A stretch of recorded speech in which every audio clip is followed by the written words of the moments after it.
Tinapay mula sa langit. A daily morning devotion with CRC family.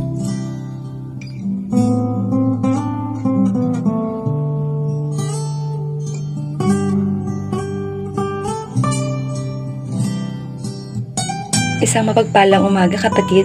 Ako po si Sister Jevelyn Taganile mula sa CRC San Pedro, Laguna. Narito tayo muli upang simulan ng araw natin kasama ang salita ng Diyos bilang gabay. Tayo ay dumako muna sa isang maikling panalangin. Muli, Panginoon, maraming salamat sa umagang ito na pinagkaloob mo. Maraming salamat sa biyaya at kalakasan, Panginoon, na patuloy mo pinagkakaloob sa bawat isa, Lord. Muli, Panginoon, ay samahan mo kami sa umagang ito na pag-aralan ng inyong mga salita na may maraming patutunan ng bawat isa sa amin, Panginoon, at magamit namin ito sa pang-araw-araw namin pamumuhay. Muli, Lord, maraming salamat. Ito pong aming samot dalangin sa tanging ngalan lamang ng iyong anak na si Jesus. Amen. Ang ating pagdinaynilayan ngayong umaga ay matatagpuan sa Deuteronomy 10:16 na may pamagat na what it takes to fulfill what God requires. Ating basahin ang bersikulo 16, kaya nga maging masunurin kayo at huwag maging matigas ang inyong ulo.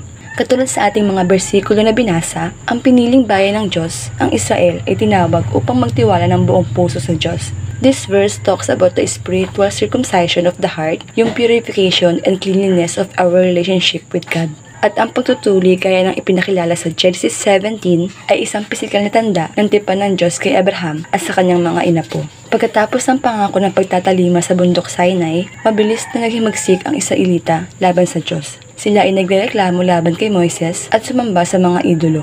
Ang kanilang paglabag ay nagpatigas ng kanilang mga puso, papalaki ng pagmamataas at pagiging matigas ang ulo. Kaya sa halip na pumasok sa lupang pangako, naglakbay sila ng 40 taon sa wilderness. Si Moises ay nagpaalala sa mga Israelita ng pagkakaisa sa Diyos, nagbibigay din sa pagtitiwala, pagsunod at pagpapacircumcise sa kanilang mga puso. Ang pagbabagong ito ay nangangailangan ng pagpapakumbaba, pagsisisi at pagsunod sa mga batas ng Diyos. Bilang mga Kristiyano, dapat tayong matuto sa mga pagkakamali ng mga Israelita. Dapat tayo ay nabubuhay na naaayon sa Diyos.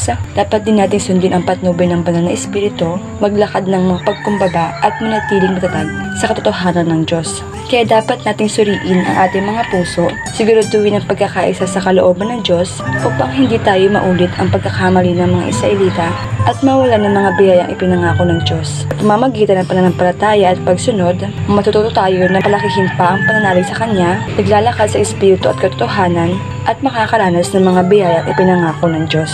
Ngayon, tayo ay muling dumako sa maikling panalangin. Muli, Panginoon, maraming salamat sa umagang ito. Maraming salamat sa mensahe na pinagkaloob mo sa bawat isa. Tunay nga na dapat pa namin pag-alabin ang aming pananampalataya sa iyo, Panginoon. Nang sa ganun ay patuloy namin maranasan mga biyaya na nagmumula sa iyo. Muli, Panginoon, maraming salamat. Ito po ang aming samot dalangin sa tayong ngalan lamang ng iyong anak na si Jesus. Amen. Muli, maraming salamat mga kapatid sa pagsama sa atin sa umagang ito. Patuloy po nating suportahan ang ating programa upang mas marami pa ang maabot na salita ng Diyos na magliligtas sa lahat at magbibigay kapanatagan. Muli, magandang umaga at pagpalain nawa tayo ng may kapal.